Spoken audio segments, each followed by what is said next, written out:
কোন মানুষ তার পেট যদি পূর্ণ থাকে তাহলে তার মাথা কোনোদিন আল্লাহ তাআলা জ্ঞান দিয়ে পূর্ণ করে দেবেন না। যার পেট অপূর্ণ তার মাথা আল্লাহ তাআলা জ্ঞান দিয়ে পূর্ণ করে দেবেন।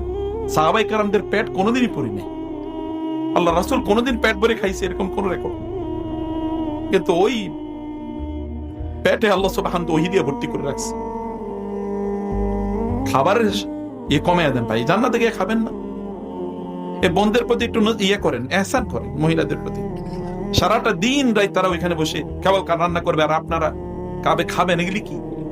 খাবারের পরিমাণ কমে দেন, খাবারের পরিমাণ বাড়াইবেন, ইবাদত করতে পারবেন না, নিশ্চিত লিখে রাখেন, গিয়ে দেখেন এরপরে কম খান। মুসলমানদের পেট বাড়ছে এরকম কোনোদিন হয়েছে নাকি? সাহাবায়ে কেরামদের পেট এবং পিঠ একসাথে লেগে গেছিল।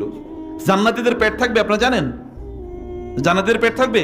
পেটই থাকবে না, একেবারে পেট এরকম প্লেন জান্নাতীদের পেট। সহিহ হাদিস।